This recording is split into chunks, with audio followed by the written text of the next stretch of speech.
Barry, did you betray Nick? I've had people say that, and it's surprising for me because I served for the federation, of course, appointed by Nick, President Nick, for a period of 8 years, yes. and I've discussed that journey. 5 of those were at a very senior position at FKF, yeah. And when you serve, you also grow. So it reached a time where I felt that I needed to leave. And when I decided to leave, I was approached by a couple of delegates who told me, why not then run for the FKF presidency? Because basically Nick was not eligible to run. And that's how I declared my candidacy. I would not say I betrayed him because if you look back, we had our good times and our bad times at the federation. And I would say that one of our darkest moments was when the former Minister for Sports, Ambassador Amina Mohammed, disbanded the national FKF National Executive Committee. And when we came back, the letter from FIFA said that me and Doris should run the federation. And I believe that I stood with President Nick during his trying moments. Of course, he was accused of a lot of things and later cleared in court. And then when the federation was back in his hands and now he couldn't run, that's when I made the decision to run. So in terms of betrayal, I would not say I betrayed him. I'm happy and very grateful for the opportunity he gave me to serve. But people grow, and I believe that my time as CEO gave me insights on what needs to be done to ensure that Kenyan football goes to the next level. Well, you've mentioned that time during the suspension and during when the neck was disbanded. You know, I've seen you guys like together going to court, I mean, trying to get the ban lifted. How was your relationship with Nick when you were working for FKF and also as a person? Our relationship was good. I mean, he was my boss, then he became a friend. But then relationships also evolve. And sometimes relationships also, there's a cycle to relationships. So my relationship was good. At the moment, I can't say that it's that good because since I resigned from FKF, we've not spoken. We spoke a few days after I left. There are things that I didn't agree with, but he's the FKF president. And if someone is the boss and there are things you don't agree with, not that they are bad, but as a matter of maybe principle or thinking, then the best thing to do is to resign. And that's why I resigned and decided that maybe I should offer myself as a candidate for the FKF presidency and then maybe run. Inshallah, if I win, then maybe I'm able to implement a few things that I need or I feel should be implemented.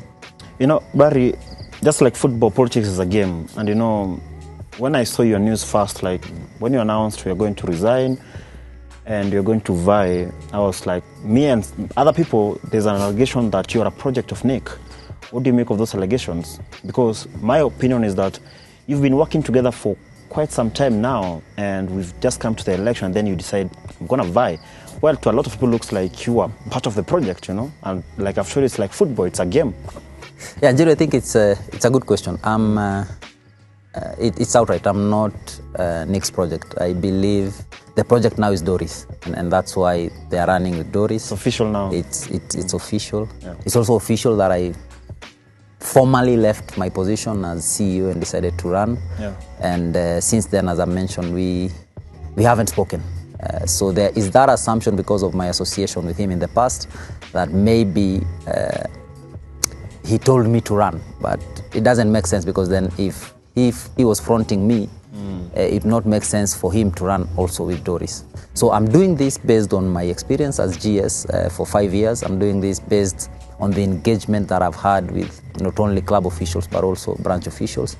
And I'm doing this because of the gaps that I've seen in terms of football development beyond the pitch. We didn't just coin that to look stylish. A lot of work has been done to develop football within the pitch, but we feel that for football to be truly commercialized and fully commercialized, a lot needs to be done beyond the pitch to capacity build our people to understand strategic planning, to understand sports law, to understand commercialization of football assets, but also to engage clubs more in the professionalization and management of the league, so that we have a federation that does not make rules and regulations for clubs, but sits down with clubs to make rules and regulations for the league. Yeah. And another thing is to provide a clear pathway for our youth.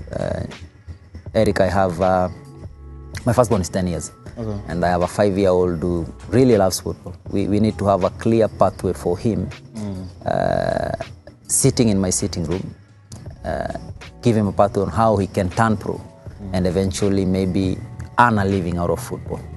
And then the other one is the empowerment of FKF branches.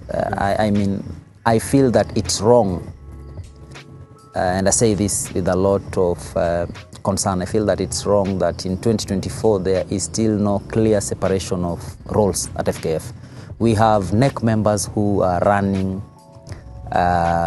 Division 2 and regional leagues.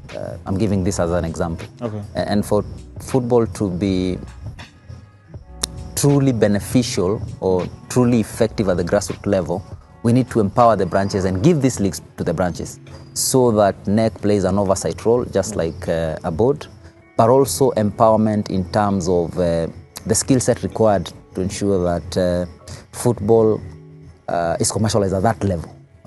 So there are a lot of things that we feel should be done, especially to bring FKF branches at a level where they can actively and meaningfully participate in the development of the game. Okay. Yeah. No, this issue of an FKF delegate or an FKF branch official coming to meet the national office once a year during an AGM that lasts maybe 1 hour, 30 minutes. Yeah.